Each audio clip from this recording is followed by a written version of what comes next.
Ikaw ba, naranasan mo na rin bang sumuway sa dikta ng lipunan? Yun bang merong isang taong hindi mo dapat na pinapagpapantasyahan? Dahil bawal. Dahil kakaibang imoralidad daw ang dala nito pero hindi mo mapigil ang puso at ang katawan mo.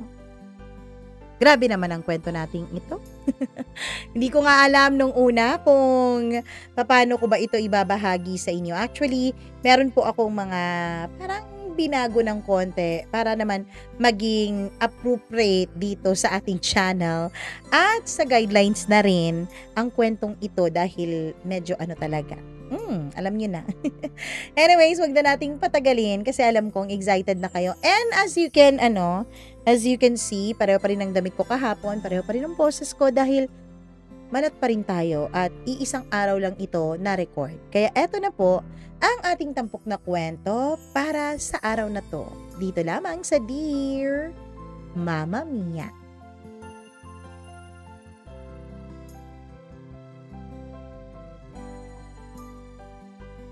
Maliman na ikaw ay pagpantasyahan, ay hindi ko magawang pigilan. Maliman na sa'yo ay mag-init, ngunit sa puso at katawan ko ay wala kang kapalit. Dear Mama Mia, alam kong hindi magiging madali noon ang paglipat ko sa bahay ng tatay ko. Bago pa lang lahat, itago niyo na lamang ako sa pangalang Jason. Matagal na pong plano ng tatay ko noon ang pagpapakasal sa girlfriend niyang si Tita Maricel. Mama Mia, hindi ko po gusto noon si Tita Maricel. Kasi sa tuwing bumibisita po siya sa bahay ng lolo't lola ko kung saan ako lumaki, ay palagi po siyang may iniutos sa akin. Palagi po siyang mahigpit, na para bang wala siyang pakialam sa nararamdaman ko. At isa pa, Mama Mia, minaparamdam niya sa akin na parang nagiging salot at sagabal ako sa relasyon nilang dalawa ng aking ama. Gaya nga ng sabi ko, bago ako lumipat ay nakatira ako sa lolo't lola ko. Tahimik lang ang buhay ko noon. Nag-aaral, may mga kaibigan, at halos walang abala sa akin sa aming pamilya. Pero nang magpakasal ang tatay ko kay Tita Maricel, Mama Mia, ay nagsimula na pong magkagulo-gulo ang buhay ko. Halos magkasunod po noon na pumanaw ang lolo't lola ko. Kaya naman yung isang tito ko ay siya nang nakatira sa bahay kasama ang buo niyang pamilya. At Mama Mia, para po akong inaalila doon. Kaya naman na-realize ko na dahil wala na po ang lolo't lola ko, ay wala na rin pala akong puwang dun sa bahay na yon. Wala nang puwang para sa akin sa dating mundo ko. Kaya naman, dala-dala ko ang bag ko ay napilitan po akong lumipat sa bahay ni tatay at ni Tita Maricel. Pagdating ko ay dito ko po nakilala si Rhea, ang anak ni Tita Maricel. Halos kaidaran ko lang din siya, Mama Mia. Ibig sabihin, hindi po siya anak ng tatay ko. Simple lang siya sa unang tingin, naka-shorts at t-shirt. Ang buhok niya ay naka-ponytail, nakangiti habang nag-aayos sa sala. Hindi ko maintindihan kung bakit, pero parang may kakaibang oras sa kanya na agad nagparamdam sa akin na siya ay kaakit-akit. Uy, ikaw na pala yan. Bati niya sa akin. Casual lang na para bang inaasahan na niya ang pagdating ko sa bahay nila. O nga pala, Mama Mia, ang bahay na tinitirhan nila ay bahay po ni Tita Maricel. Bali po, ang tatay ko po ang nakitira doon. Ang tatay ko ang lumipat at ngayon, ako naman. Hindi na nagulat si Rhea sa pagdating ko. Alam na niya na darating ako. Tumigil ako sa paglalakad. Kasi Mama Mia, hindi ko maiwasang mapansin ang kakaibang magnet na parang nasa pagitan naming dalawa ni Rhea. Inayos ko ang bag ko. Alam ko na agad noon na may naiibang nararamdaman ako para sa dalagang anak ng stepmother ko. Habang naglalagay ako ng gamit sa kwarto, paminsan-minsan ay napapatingin ako sa kanya sa sala. Bukas kasi ang pintuan noon. Hindi ko sinasadya, pero may init akong nararamdaman sa kanyang presensya. Mama Mia, nung araw din na yun ay pinakilala din niya sa akin ng boyfriend niya. Para pong sinadya niya talagang papuntahin ito doon sa bahay nila dahil naghanda pa talaga siya ng makakain. Pagkatapos ng ilang sandali ay umalis din naman ang kanyang boyfriend matapos naming kumain. Kasi sabi niya may aasikasuhin pa raw ito. Alam ko. Kita ko at pinakilala niya ako sa boyfriend niya. Pero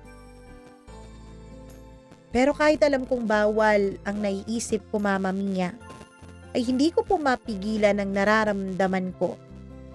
Maganda kasi si Rhea, sexy, palangiti, at may kung anong kaakit-akit sa aura niya.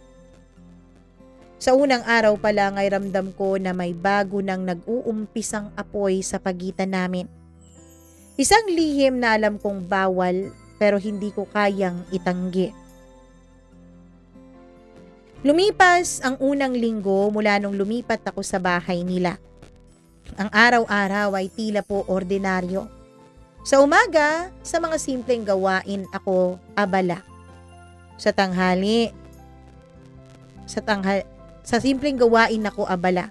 Sa tanghalian, at sa hapon naman ay may konting pahinga at gabi na puro tahimik sa loob ng kwarto ko. Pero sa bawat pagkakataon na nakikita ko po si Rhea, may kakaibang bagay po akong nararamdaman. Hindi ito yung tipikal na nagkakaroon ka lang ng crush sa isang tao. Mas matindi po ang nararamdaman ko sa kanya. Mas nakakapaso sa loob ng dibdib ko. At Mama Mia, nakakahiyaman pong aminin, pero oo, pinagpapantasyahan ko po si Rhea, lalo na kapag gabi na. Halimbawa isang hapon habang nag-aayos siya ng mesa sa sala, napansin ko po noon ang mga galaw niya. Ang simpleng pag-abot niya ng baso, ang pagpahid ng buhok sa batok, habang nakakunot ng konti ang kanyang noo, ang bahagyang paghinga sa init ng hapon. Lahat ng ito ay tila po isang balang tumatalab sa akin. Hindi ko naman po sinasadya, pero unti-unti akong naakit sa bawat detalye. Alam kong may boyfriend siya. Sa totoo lang, halos wala akong pakialam sa boyfriend niya. Hindi dahil sa bastos ako na pagkatao, kundi dahil nakikita ko po na tila boyfriend lang sila sa salita. Dahil wala naman pong kakaibang namamagitan sa kanila. Wala yung spark, walang init. Hindi ko po nakikitang bagay silang dalawa. Siguro Mama Mia, naiisip ko ang ganon kasi nga gusto kong ako ang bagay sa kanya. Parang ako lang ang nagbibigay buhay sa maliit na espasyo sa paligid niya. Sa isip ko, parang kami lang ang nagkakaintindi sa init na yon. Kahit wala kaming sinasadyang sabihin sa isa't isa. Kita ko rin kasi sa bawat tingin ni Rhea sa akin, Mama Mia. Kita ko po na tila nararamdaman din niya ang nararamdaman ko. Isang gabi habang naglilinis kami ng sala ni Rhea, ay aksidenteng nagkadikit ang mga braso naming dalawa. Hindi kami nag-usap at hindi rin kami umatras. Sa halip, ramdam ko ang init ng kaniyang balat sa braso ko. Ang simpleng galaw na yun ay sapat na para bumilis ang tibok ng puso ko. Mula noon, nagkaroon kami ng mga munting sandali na hindi namin sinasadya.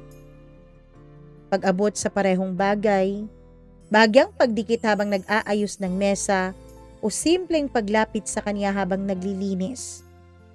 Hindi naman sa itinuturing ko itong espesyal pero ramdam ko ang init sa bawat galaw naming dalawa. Habang tumatagal ay mas lalong nagiging malinaw na ang init na yon ay lihim na pinagsasaluhan namin. Ang bawat araw ay nagiging pagkakataon na magpalapit ng konti.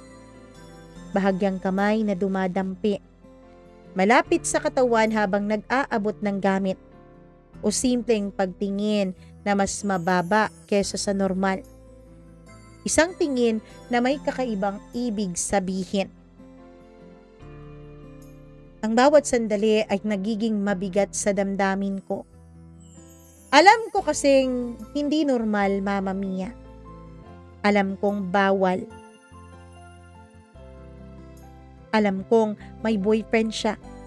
At alam kong stepmother ko ang ina niya. At nakakatakot ito. Nakakatakot lalo na kapag may napansin na siyang kakaiba. Pero kahit alam kong bawal, kahit alam kong maraming pwedeng mangyari ay hindi ko po mapigilan ang nararamdaman ko. Ang init na yun ay parang apoy na unti-unting sumisiklab at kami lang ang nakakaramdam sa apoy na yun. Lumipas ang ilang linggo at unti-unti kaming naging mas komportable sa isa't isa. Ang bawat araw ay may munting sandali na hindi namin sinasadya, ngunit ramdam naming pareho. Isang hapon, naglilinis kami ng sala. May mga lumang libro na kailangang ilipat sa stante. At sabay kaming nag-abot ng mabibigat na kahon. Habang naglalakad kami paharap sa istante, ay bahagyang nagdikit ang mga katawan namin. Hindi kami nagsalita at sa halip, ramdam ko ang init mula sa kanyang braso. Ang simpleng damdaming iyon ay nagpabilis ng tibok ng puso ko. Habang inaayos namin ang mga libro ay napansin ko ang buhok niya na bumagsak sa kanyang bato. At bahagyang naalala ko ang amoy ng shampoo niya. Hindi matapang ang amoy na yon.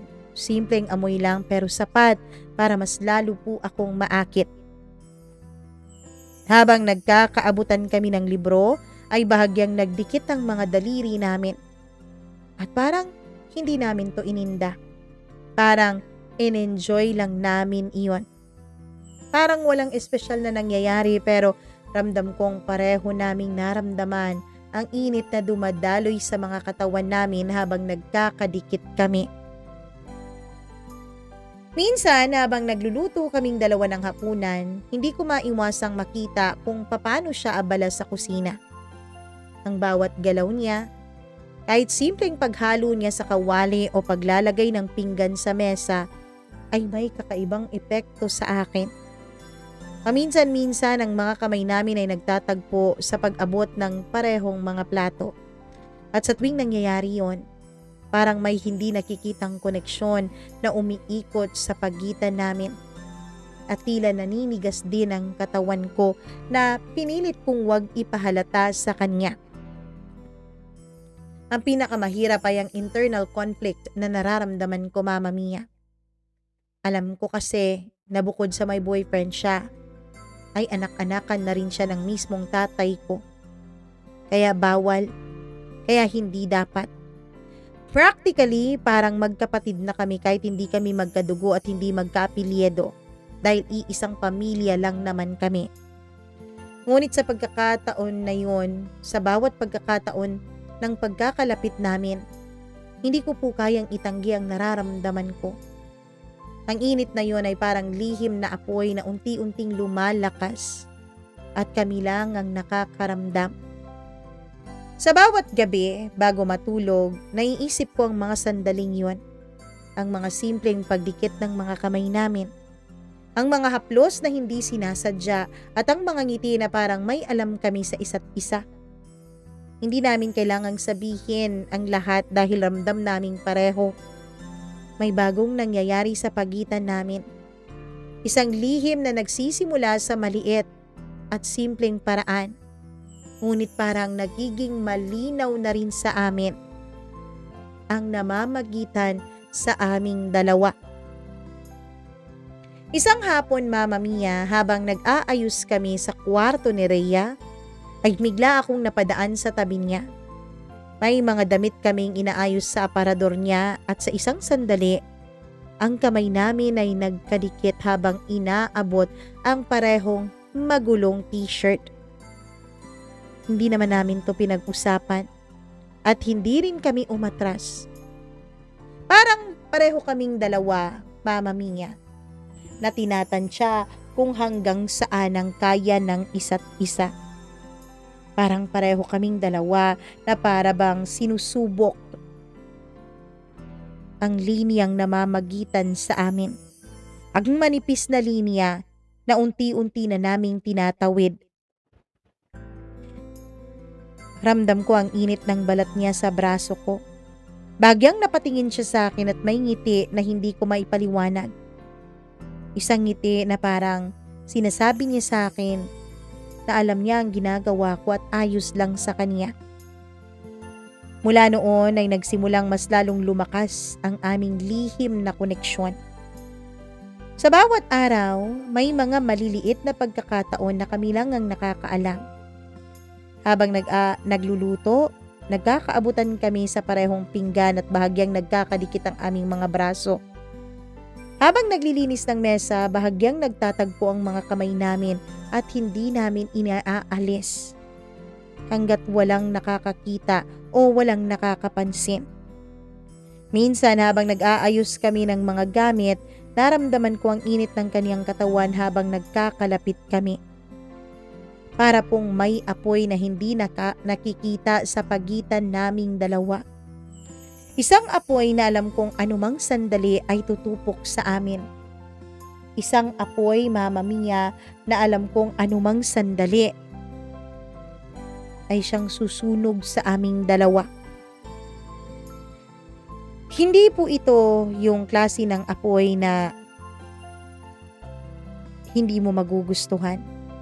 Ito yung klase ng apoy na hahanap-hanapin mo once na iyong matikman. Sapat na ang bawat kilos namin para bumilis ang tibok ng puso ko sa bawat sandali. Lagi kong sinasabi sa sarili ko, pigilan mo ang sarili mo, Jason. Hindi mo dapat nararamdaman ito kay Rhea dahil parang kapatid mo na siya. At alam mong hindi ka gusto ng nanay niya. Siguradong magiging malaking gulo kapag hinayaan mong matupok ka ng apoy na nararamdaman mo. Pinilit ko naman pong iwasan. Pinilit ko naman pong tanggihan pero ang bawat galaw, ang bawat tingin at ang bawat maliliit na pagkakadikit ay para pong isang tanim na unti-unting umuusbong sa amin. Habang tumatagal ay mas lalo pong lumalakas ang tensyon na nararamdaman ko. Ang bawat simpleng paghawak at pagkakadikit ay nagiging mas matindi sa bawat araw. Hindi namin kailangan ng anumang salita. Ang mga maliliit na sandali ay nagiging daan para unti-unti naming maramdaman ang init ng bawat isa. Isang lihim na alam naming pareho naming kinatatakutan, ngunit pareho rin naming inaasam-asam. Isang hapon, Mama Mia, habang nag-aayos kami ng sala ay napansin kong magkasabay kaming nag-abot ng kahon sa may gilid. Sa pagkakataong iyon, bahagyang nagdikit ulit ang katawan namin. Hindi rin kami nag-usap pero ramdam ko agad ang init ng kaniyang presensya. Hindi ko alam kung paano pero parang bawat segundo na magkadikit kami, ay tila mas lalong tumitindi ang nararamdaman ko. Habang naglilipat ng mga libro sa estante, nahawakan ko ang kanyang braso ng bahagya. Hindi niya ininda, kaya hindi ko rin inalis ang kamay ko. Ang simpleng galaw na yon ang naging dahilan para lingunin niya ako at ngitian ng pagkatamis-tamis, na siya ang nagdulot ng kakaibang kiliti sa loob ko.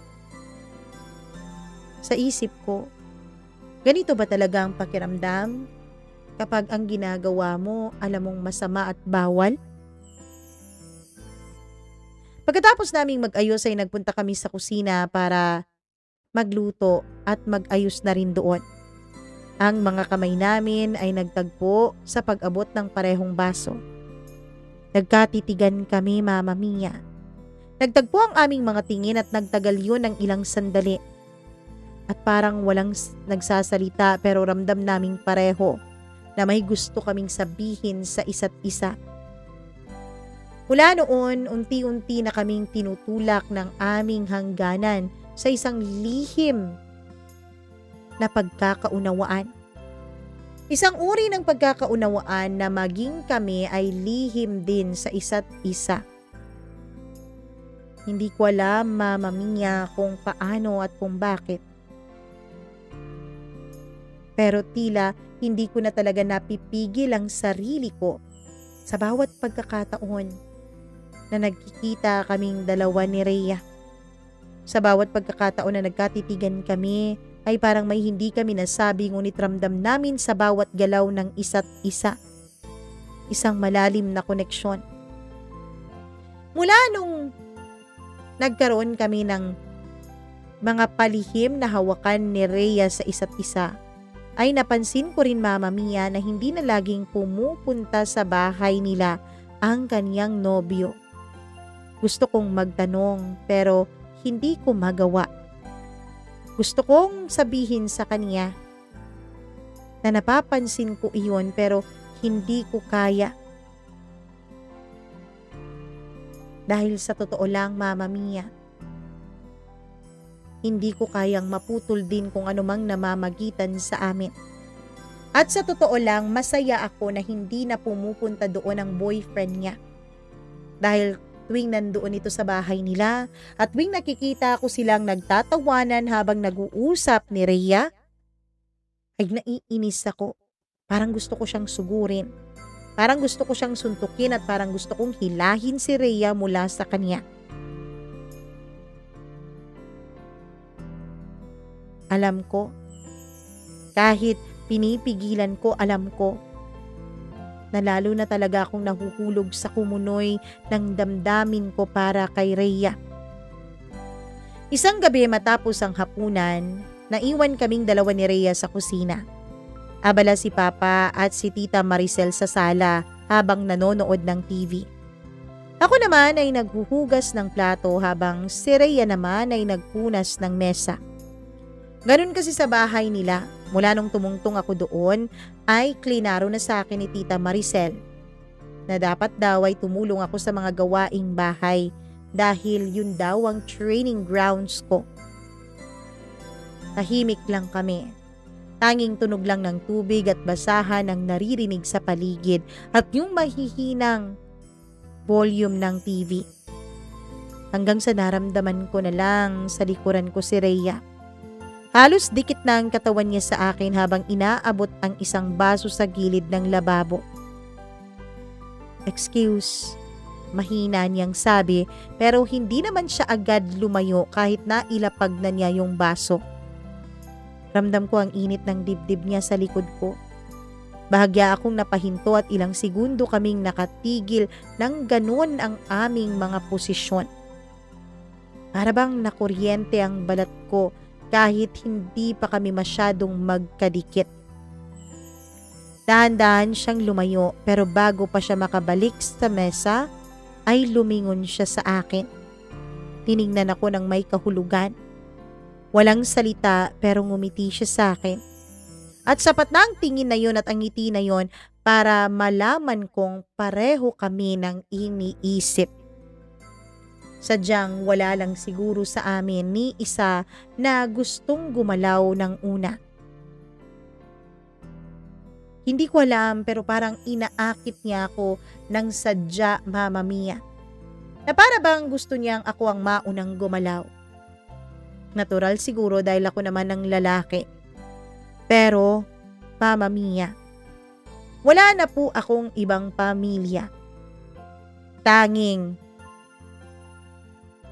ang pamilya ko ay ang papa ko na lang, ang tatay ko na lang, at ang bagong pamilyang binuo niya. Pero bakit ganun?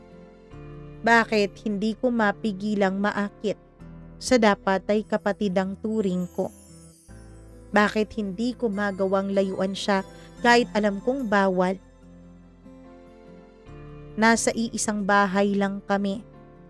Mag-asawa ang mga magulang namin. At may karelasyon din siya. Pero kahit na ganun, parang mas lalo yatang lumalakas ang hatak ng tukso sa aming dalawa. Isang madaling araw, nagising ako para uminom ng tubig. Tahimik pa ang buong kabahayan. Pagbaba ko sa kusina ay gulat na gulat ako nang makita ko si Rhea roon. Naka-short lang na maiksing-maiksi at maluwag na t-shirt. Umiinom din siya ng tubig. Nagkatinginan kami. Walang salita. Lumapit siya para ibalik ang baso niya sa lababo at nang mapadaan siya sa tabi ko ay bahagyang sumayad ang kamay niya sa kamay ko. Hindi ko po alam kung aksidente iyon. Pero Mama Mia, may duda po ako na tila sinasadya niya.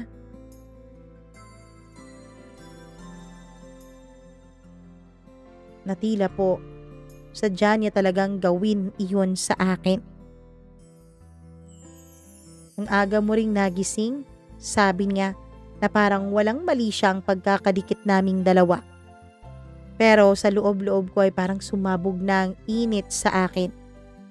Hindi ko na alam kung hanggang saan kami dadalhin ng mga ganitong klaseng eksena at ganitong uri ng relasyon. Pero isang bagay lang po ang malinaw. Parang pareho naming ginusto ang apoy na nararamdaman naming dalawa.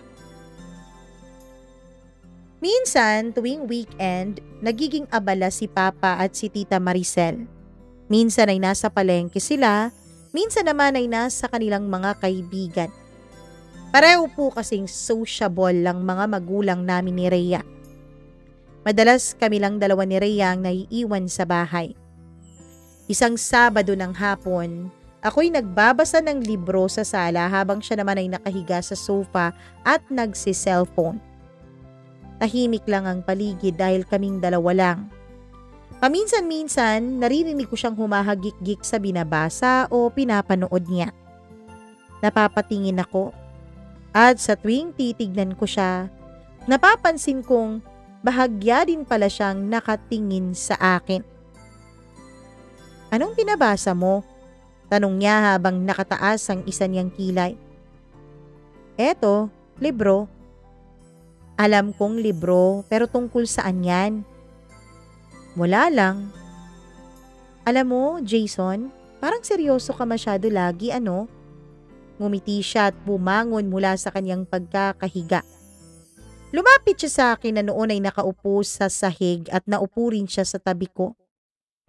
Ang init ng hita niya ay agad kong naramdaman sa pagkakadikit nito sa hita ko. Pwede ba? Tanong niya habang itinutulak ng konti ang librong hawak ko para siya ay makasilip din sa aking binabasa. Tumango lang ako, pero ang utak ko ay hindi na makapag-concentrate sa binabasa ko. Ramdam ko ang bigat ng katawan niya sa tabi ko, ang bahagyang pagkakadikit ng mga balikat niya sa balikat ko. Ilang minuto kaming tahimik. Binabasa ko kunwari ang libro pero hindi talaga ako makapag-focus. Siya naman ay kunwari ring nakikibasa pero nahuhuli ko siyang nakatingin sa akin. Alam mo, Jason, Bulong niya bigla na siyang nakapagpanindig ng balahibo ko. Iba ka rin tumitig, ano? Napalunok ako, Mama Mia. Tila napahiya at hindi ko alam kung ano ang isasagot ko sa sinabi niya. Aha? Paano? Ewan. Basta iba ka tumitig eh. Parang may laman. Parang may tinatago. Humiti siya ng pilyo, tapos umayos ng upo. Pero imbis na lumayo ay lalo po siyang dumikit sa akin. Sa puntong yon ay ramdam ko na hindi na lang ito talaga aksidente. Sinadya na niya talaga. At ako, imbis na umalis, imbis na umiwas at umatras, ay nanatili lang na tila inaarok kung hanggang saan siya pupunta. Para kaming naglalaro ng apoy at pareho naming alam kung saan ito patutungo pero hinahayaan lang namin. Habang tumatagal ang mga araw ay mas lalong nagiging lantad ang mga kilos naming dalawa. Kapag dumadaan siya sa harap ko, minsan sinasadya niyang bumangga ng bahagya. Kapag magkasama kami sa kusina, madalas ay nakatayo siya ng mas malapit sa akin kaysa sa dapat. At sa tuwing nagkakasalubong ang mga tingin namin, parang may kasunduan na hindi na kailangan ng mga salita. Isang gabi, Mama Mia, habang nasa sala kami at nanonood ng TV, bigla niyang inabot ang throw pillow at ipinatong sa hita ko. Pagkatapos ay humilig siya roon na parang wala lang. Pero ramdam ko ang bigat at init ng ulo niya sa hita ko. At ang simpleng galaw na yun ay tila para pong may sinusunog sa loob ko. Hindi ko alam kung hanggang saan ang kaya naming itago o hanggang saan ang kaya naming pagtitimpi. Pero malinaw na lumampas na kami sa hangganan ng aksidente. Nagsisimula na talaga ang isang bagay na hindi ko na pwedeng bawiin. Isang gabi, nakauwi ng gabi sina Papa at Tita Maricel galing sa isang kasalan ng anak ng kanilang kaibigan. Ako naiwan lang sa bahay noon dahil wala akong interes sa mga ganong okasyon. Si Rhea naman ay ginusto rin ng mga magulang niya na sumama pero nagkunwari itong may sakit para hindi makasama sa kanila. Ano ba talaga kayo? Hindi ba talaga kayo sasama? Naku, gagabihin kami. Baka nga hindi pa kami makauwi dahil malayo ang reception ng kasal. Hindi po talaga ako sasama kasi wala naman akong interes sa ganun eh. Alagaan mo na lang ang kapatid mo, sabi ni Papa sa akin. Dahil may sakit daw si Rhea. Mama Mia, tila po isang pako sa akin ang salitang kapatid. Kapatid mo si Rhea. Ulit ko noon sa utak ko. Nung umalis na ang mga magulang namin ay naiwan kaming dalawa ni Rhea sa bahay. Tahimik ang bahay at tanging tunog lang ng bentilador at mahinang volume ng TV ang maririnig. Nasa sala ako at nakaupo at nanonood ng pelikula. Lumabas si Rhea mula sa kanyang kwarto. Naka-short na pambahay at maluwag na puting t-shirt na gaya niyang lagi niyang suot kapag nasa bahay lang siya. Hawak ang isang unan ay dumiretso siyang naupo sa sofa sa tabi ko. Oh, kala ko ba may sakit ka? Mayos-ayos na ang pakiramdam ko. Ano ba yung pinapanood mo? Tanong niya habang inaayos ang unan sa kanyang kandungan. Wala lang. Kung anong palabas lang ng telebisyon, sagot ko. Tahimik kaming nanood. Paminsan-minsan nararamdaman kong bahagyang nagkikiskisa ng mga hita naming dalawa. Hindi ko naman binabawi ang hita ko at hindi rin niya inaalis yung hita niya. Parang kusang natatabunan ng katahimikan ang dapat na boundaries naming dalawa. Ilang minuto pa, bigla siyang sumandal sa balikat ko. Hindi ko alam kung nagbibiro pero hindi na siya umalis. Nanigas ang katawan ko noon, Mama Mia. Hindi ko alam ang gagawin ko. Antok na ako, sabi niya. Kaya hinayaan ko lang siyang nakahilig sa aking balikat. Pero habang nakasandal siya ay naramdaman ko ang init ng katawan niya. Bumilis ang tibok ng puso ko at hindi ko napigilan ang paglapit ng kamay ko sa katawan niya. Dahan-dahan kong inilapit sa balikat niya yung kamay ko. Pagkatapos sa braso, hinaplos ko yun. Marahan na para bang sinusukat ko kung papayag siya sa maaaring mangyari sa aming dalawa. Hindi siya kumilos, Mama Mia. Sa halip ay bahagya pa siyang mas lumapit pa sa akin. Alam mong bawal to, di ba? Bulong niya na hindi inaalis ang kanyang ulo sa aking balikat. Alam ko, mahina akong sagot. Pero imbis na tumigil ay lalo pang dumulas ang kamay ko pababa sa kanyang braso. Hanggang sa naramdaman ko ang mainit niyang balat dahil wala ng damit sa braso at siko niya.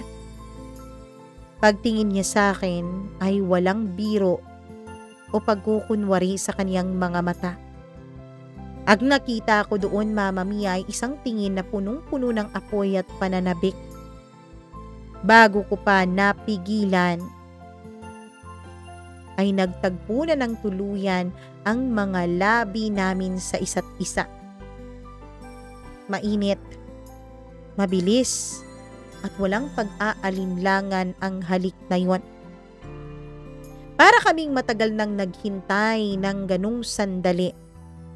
Ang bawat halik ay mas matindi kaysa sa naiisip ko, kaysa sa nai-imagine ko tuwing gabi habang mag-isa ako sa kwarto. Hinila niya ako palapit at ako naman ay tuluyan na ring bumigay. Hindi ko alam kung gaano kami katagal doon sa sofa.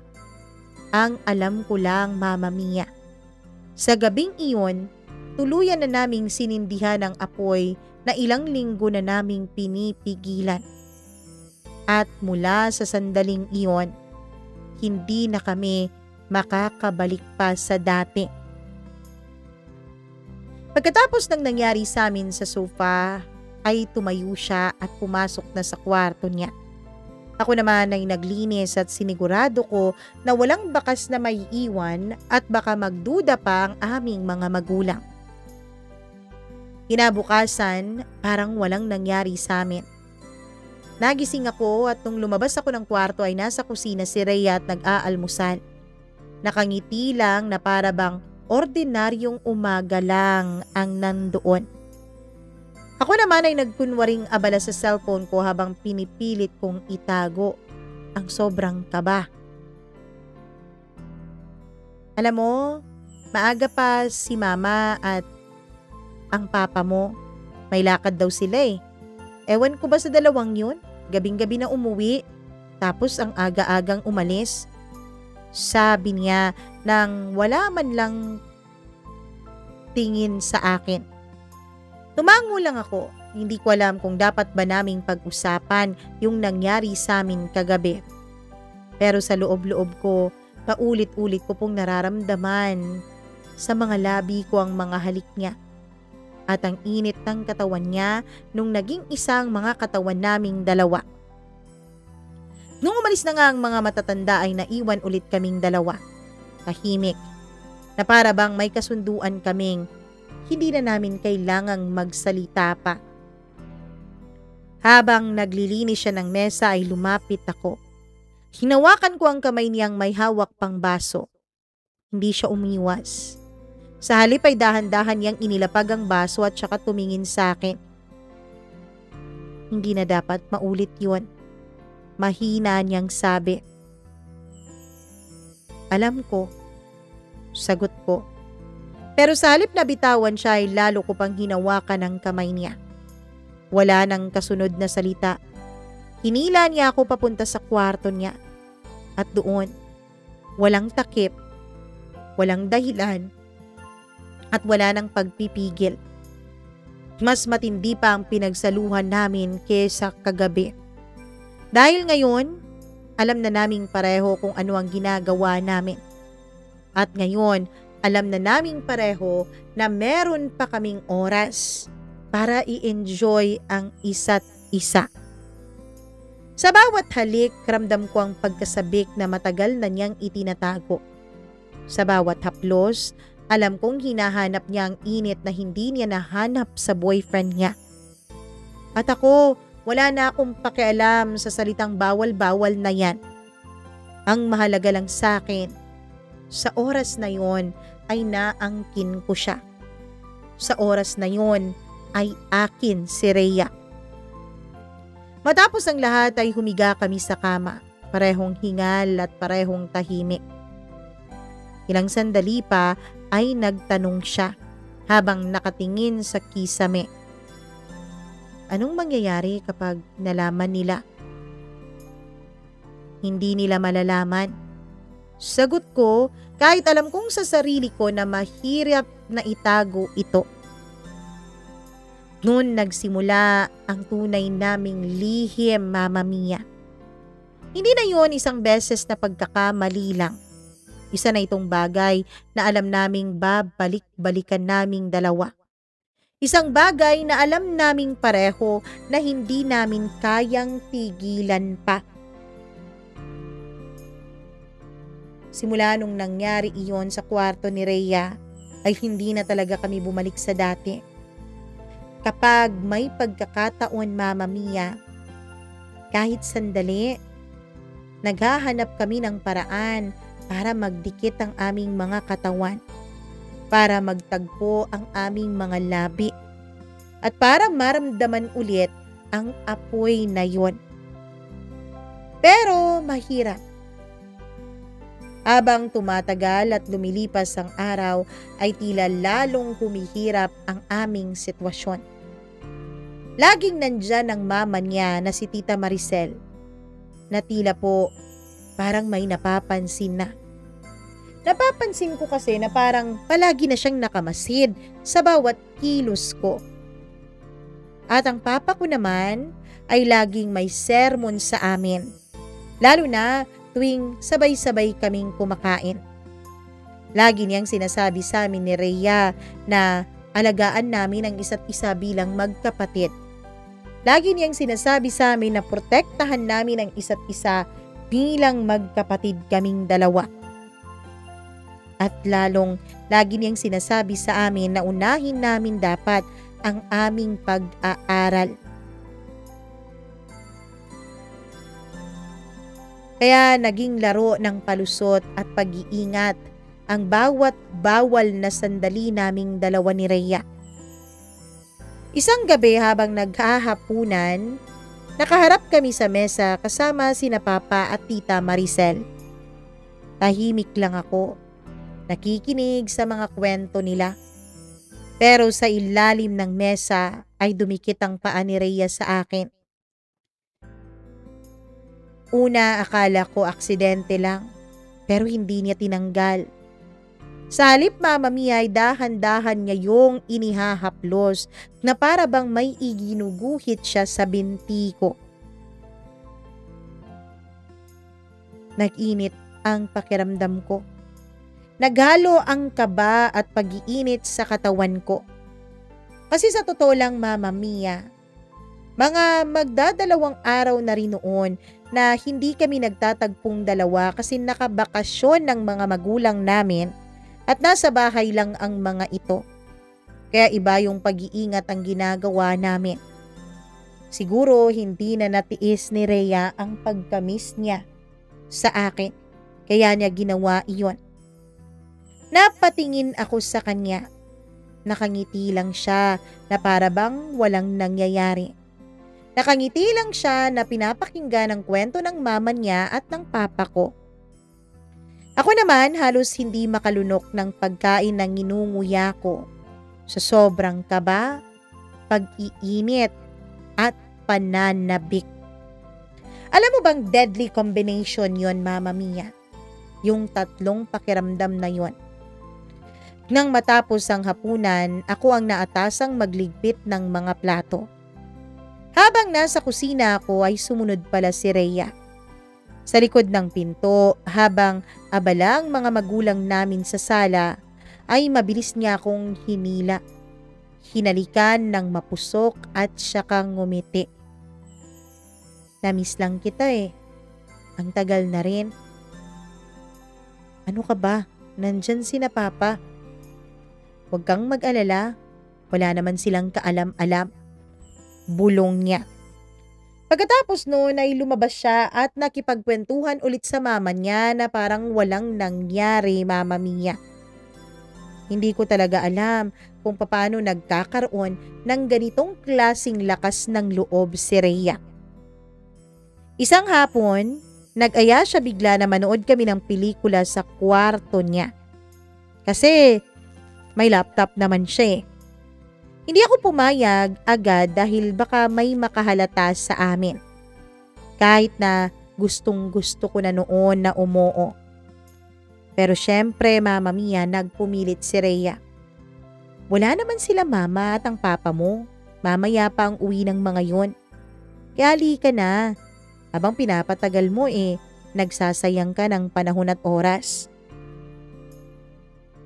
Sabi pa niya sa akin, kumuha raw muna ako ng tubig bago pumasok sa kwarto niya. Nauna na siyang pumasok. Sumunod ako sa nais niya. Kumuha ako ng tubig na maiinom. At nung pumasok ako sa kwarto niya ay nasa kama na siya. Nakahiga. Pagkatapos noon ay nakaupo naman ako sa may gilid. Nagsimula kaming magbiruan. Wala naman siyang pinaandar sa laptop niya na pelikula. Nagbiruan lang kami at nag-uusap hanggang sa naghalikan na kami. At Mama Mia, ilang sandali lang ang pinalipas ay lumalim ng lumalim ang halikan naming dalawa. Tinanggal ko na ang pang-itaas na suot ni Rhea. Dalang-dala na kami sa pananabik at pag-iinit ng aming mga katawan. Pero bigla naming narinig na bumukas yung gate at dumating si Papa. Para kaming binuhusan ng malamig na tubig.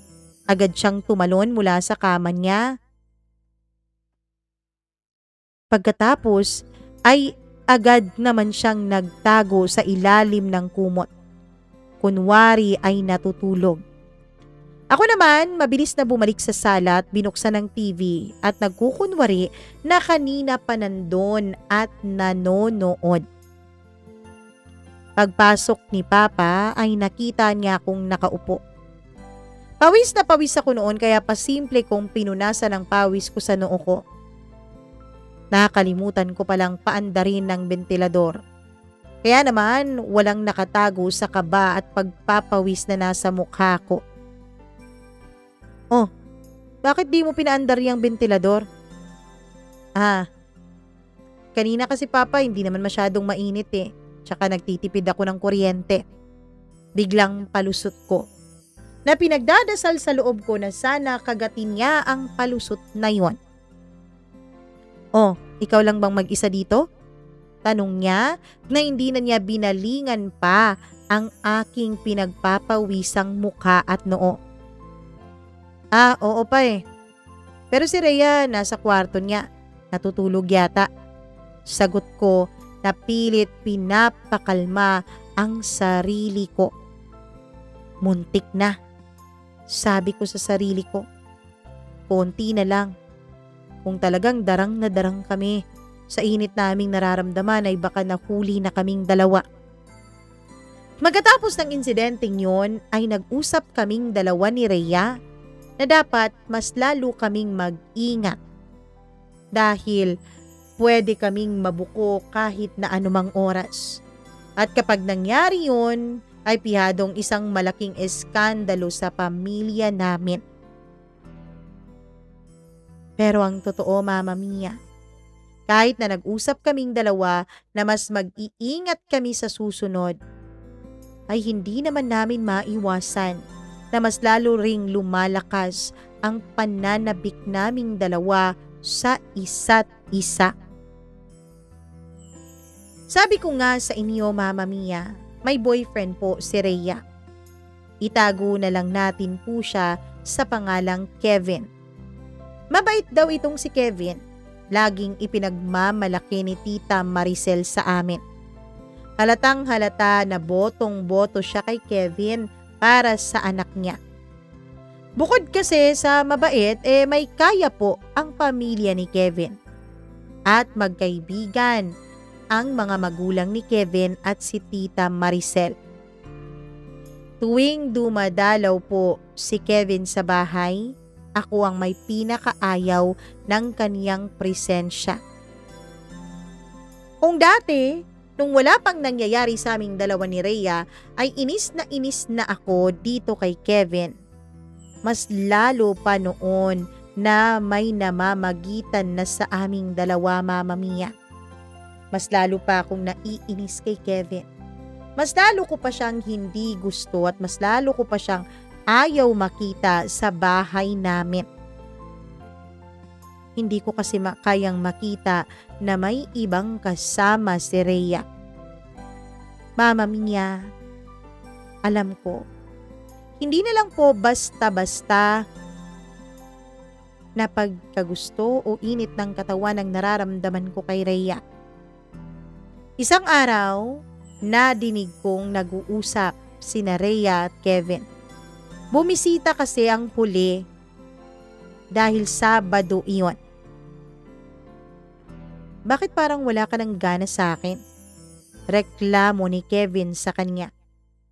Kahit na hindi dapat at hindi maganda ang nag-eavesdrop, Mama Mia, ay hindi ko po maiwasang pakinggan pa ang kanilang pinag-uusapan. Tahimik lang si Rhea. Hindi siya sumasagot sa tanong ni Kevin na para bang may iniisip siya. Doon ko na intindihan na sa kabila ng pagkakaroon nila ng relasyon, sa kabila ng pagiging boto ng kanyang ina kay Kevin, ay ako rin pala ang hinahanap-hanap niya. Gaya ko, hinahanap-hanap rin pala niya ang nangyayari sa aming dalawa. At nakakatuwa pong isipin at nakaka-proud bilang lalaki na ako ang nagbibigay sa kanya ng init na hindi niya nararamdaman sa kanyang kasintahan. At yun, Mama Mia, ang nagbibigay ng lakas ng loob sa akin. Kahit may guilt, kahit alam kong mali, ay hindi ko kayang itigil. Kasi Mama Mia, kasi alam ko na ganun din si Rhea. Alam kong hindi na rin niya kayang pigilan ang nangyayari sa aming dalawa. Isang gabi, meron na namang lakad si Papa at si Tita Maricel sa labas. May birthday raw na isa sa kanilang mga kaibigan. Kaya pumunta ang mga ito doon. As usual, kami na namang dalawa ni Rhea ang naiwan sa bahay. Pagkaalis ng mga magulang niya, ay agad akong pumasok sa kwarto niya. Hindi na kami nag-aksaya pa ng oras. Para kaming dalawang taong matagal nang nauuhaw. At ngayon lang nagkakaroon ng pagkakataon na maibsan ang uhaw na yon. Mama Mia, agad naman po akong winelcome ni Rhea. Nung nakita niyang pumasok ako ay agad niya akong sinibasib ng halik. Agad siyang humiga sa kama at agad naming sinimulan ng pagpapasaya sa bawat isa. Wala kang ibang maririnig sa kwarto niya, kundi ang mga ungol at halinghing at ang paulit-ulit niyang pagtawag sa pangalan ko. Pero sa kalagitnaan ng lahat, biglang tumunog ang kanyang telepono. Nung sulyapan ko ito ay nakita kong nakarehistro ang pangalan ni Kevin. Hindi niya ito sinagot, Mama Mia. Itinapon lang niya sa gilid ng kama at lalo pang humigpit ang pagkakayakap niya sa ulo ko. Wala akong pakialam sa kanya. Sabi niya sa pabulong at pahalinghing at paungol na salita. At dun ko naramdaman, hindi na lang talaga basta-basta libog ang namamagitan sa aming dalawa. May damdamin na rin talagang sangkot sa amin. Habang tumatagal ay tila mas nagiging delikado ang lahat sa aming dalawa ni Rhea. Kasi Mama Mia, parang mas lalo po siyang naging mapusok. At aaminin ko, nagugustuhan ko rin ang pagiging mapusok niya. Na-e-enjoy ko rin. Kaya naman, hindi na namin napipigil ang aming mga sarili. Hindi na lang kami nagkakasya na sa kwarto niya o sa kwarto ko nagniniig. Minsan, sa kusina na rin. Minsan, sa banyo na rin. Minsan, kahit sa likod ng bahay kapag wala ang aming mga magulang. Oo, Mama Mia, kung saan-saan na lang na para bang ini-explore namin ang bahay na parang kami ang bagong mag-asawa at kami ang nagmamay-ari ng bahay na yon. Pero minsan, nahahalata ko na parang nagiging mas mapagmasid ang nanay ni Rhea na si Tita Maricel. May isang pagkakataon na tinanong niya ako, Jason, ano bang pinagkakaabalahan ninyo ni Rhea? Bakit parang napapadalas ka yata sa kwarto niya, ha? Ilang beses ko na kayong naabutan dito pag uwi ko na nandun ka. At gumagawa ng assignment? Yes po tita. Gumagawa lang po talaga kami ng assignment kasi nagpapatulong si Rhea sa assignment niya eh. Mama Mia, nakalimutan ko nga palang banggitin na 2 taon ang tanda ko kay Rhea. Kaya nauna ako sa kanya sa pag-aaral. Kaya meron kaming rason kung bakit kami naaabutan sa kwarto niya o sa kwarto ko. Pero Mama Mia, nung tanungin na ko noon ng mama niya, ay kinabahan talaga ako ng husto. Hindi ko alam kung naniwala ba siya sa sagot ko. Pero mula noon, pakiramdam ko ay mas mabigat ang mga tingin niya sa akin. Dumating ang araw na hindi na namin kinaya pang itago ang lahat. Dumating ang araw na hindi na namin pa kinayang pigilan ng aming mga damdamin. Isang gabi, Mama Mia. Isang gabi katatapos lang noon ng menstruation ni Rhea. Kaya sabik na sabik kami sa isa't isa. Nadatnan kami ng nanay niyang si Tita Maricel sa kusina. Hindi naman niya kami nahuli na may ginagawa sa akto. Ang nahuli niya lang ay magkahawak kami ng kamay. Pero alam kong sapat na yon.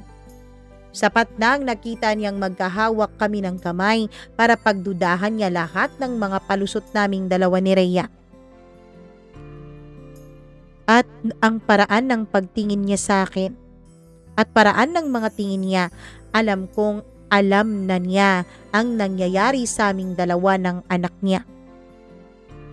Alam ko ang nangyayari sa inyong dalawa. Malamig niyang sabi.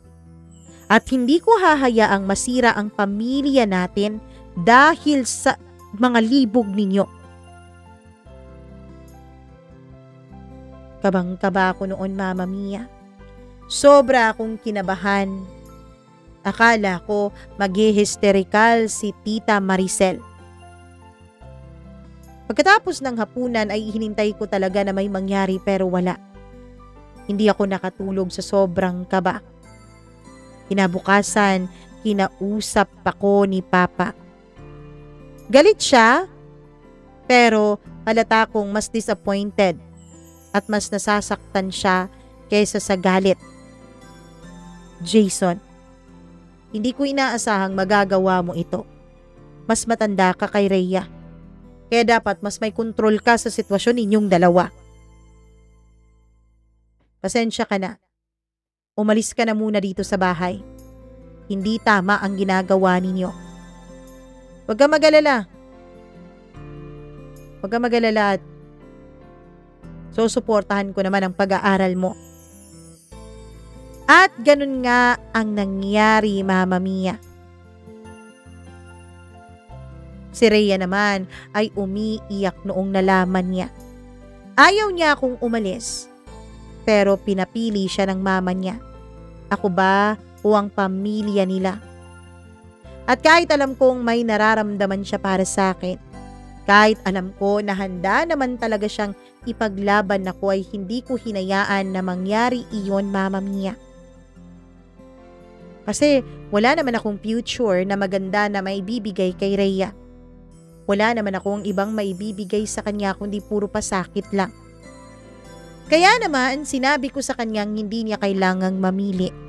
Ako ang pipili para sa aming dalawa. Umalis ako ng bahay. Bumalik ako sa bahay ng lola ko at nakiusap ako sa tiyuhin ko. Nangako din ng papa ko na magpapadala ng sustento kaya tinanggap ako ng tiyuhin ko. Mama Mia, bumalik din ako sa pag-aaral doon sa probinsya. Nag-transfer ako. Lumipas ang 3 taon. Hanggang ngayon, dala-dala ko pa rin ang ala-ala ng mga gabi namin ni Rhea. Ang mga init, ang mga halik at ang lihim naming tinago sa harap ng lahat. Mama Mia, sa tuwing naaalala ko po si Rhea, alam kong mali iyon, pero iyon din ang pinakamatingkad na ala-ala ng apoy na minsan kong tinikman at alam kong hindi na mauulit kailanman. Wala na akong balita pa kay Rhea. Ang uling balita ko sa kanya ay umalis din siya sa bahay nila 2 buwan matapos akong umalis doon. Ang balita lumipat daw siya ng paaralan. Pero tuwing tinatanong ko ang papa ko kapag binibisita niya ako sa bahay ng lola ko ay wala siyang sinasagot. At lagi niyang sinasabi, kalimutan ko na lang daw si Rhea. Pero hanggang ngayon, hindi ko siya magawang kalimutan. Oo, Mama Mia, meron na po akong girlfriend. At oo, may nangyayari na rin sa amin. May init na tagpo. Mas wild pa nga itong girlfriend ko kaysa kay Rhea. Kasi tinatry pa niya yung mga nakikita niya sa internet. Pero ewan ko ba, sa tuwing may nangyayari sa amin, ang lagi ko pa ring iniisip ay si Rhea. Alam kong minahal ko siya kahit na hindi tama at hindi dapat. Hanggang dito na lamang po, Mama Mia, at maraming salamat sa pagbibigay niyo ng oras para ibahagi sa inyong mga tagapakinig itong kwento ng aking buhay. Lubos na gumagalang, Jason.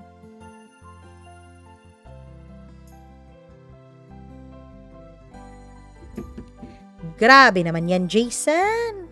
Oo, pagmamahal nga ata ang namagitan sa inyong dalawa. Yun nga ata yun. Kaya lang, Jason, bata pa naman kayo eh. Hindi natin alam what the future holds. Baka pagtagpuin ulit kayo, who knows, 'di ba? Hindi natin alam. Baka merong ganun. Pero sa ngayon, focus ka muna sa pag-aaral mo. Kasi 3 taon pa lang nakakalipas, so I assume hindi ka pa tapos sa pag-aaral mo. Ayusin mo na muna ang buhay mo. As ay kay Rhea, alam ko naman na kung talaga kayo ay itinadhana sa isa't isa, magkikita at magkikita kayong dalawa at walang kahit na sino man ang makakapigil noon. Ganon talaga yun, diba? Anyways, maraming salamat sa pagbabahagi mo ng iyong kwento dito sa ating programa. Maraming salamat sa tiwala at syempre maraming salamat sa effort dahil effort naman talaga ang isulat ang kwento mo, 'di ba? Hindi naman talaga basta-basta 'yan. Kaya Thank you so much, Jason. Anyways, ayun, sa mga nanonood at nakikinig ngayon sa kwentong ito ni Jason, please, huwag kayong mag-hesitate to like and share this video at huwag nyo rin kalimutan na dapat nakasubscribe na kayo dito sa ating channel. Hindi ko alam kung subscriber ka na, pero kung hindi pa, please do subscribe and click the notification bell para naman kayo po ay na-update sa tuwing meron po tayong kwentong inilalabas dito. At syempre, aside from this channel, meron po tayong isa pang channel na wala pa pong alaga. Kung sa Bisaya pa po, wala pa na atiman. Charot. Oo. Hanggang ngayon, di ko alam kung hanggang ngayon ha, ano ba ngayon? October 3, hindi ko alam kung hanggang ngayon, wala pa rin akong upload. Pero pipilitin ko po talaga. Sana next week, kapag maayos na po ang boses natin, mag-a-upload na tayo. Okay?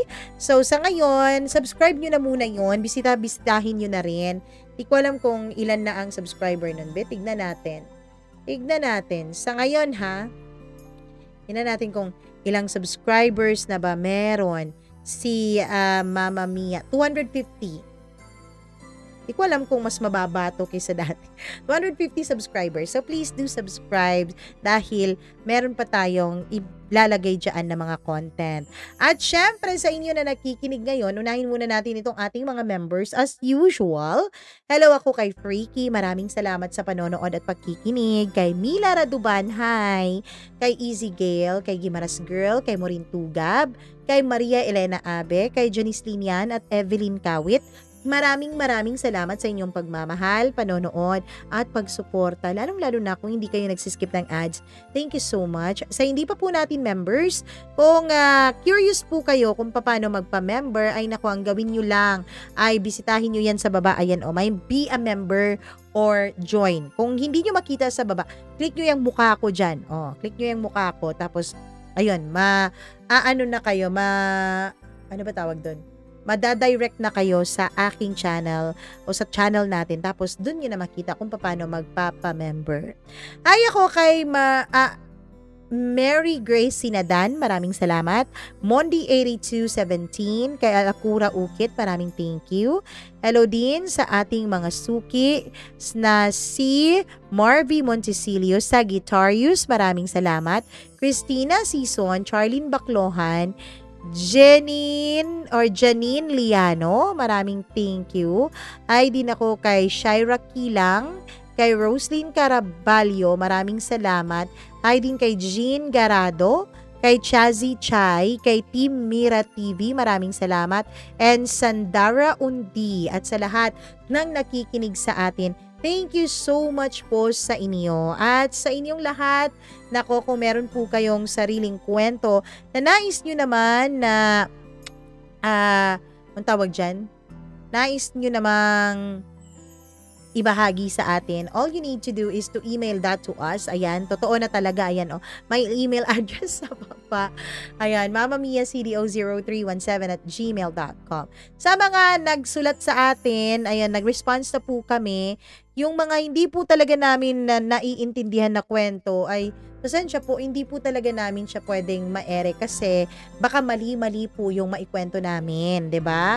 O kaya nga po, ang suggestion ko mag-outline kayo ng mga pangyayari para makita natin na ito pala yung kasunod. Kasi merong iba na medyo magulo at hindi po masyadong naiintindihan at hindi meron po siyang mga dates na kunwari, sabi dito, namatay October 2016, tapos nung November 2016 kasama pa niya. So, ano ba yun? Multo yung kasama niya.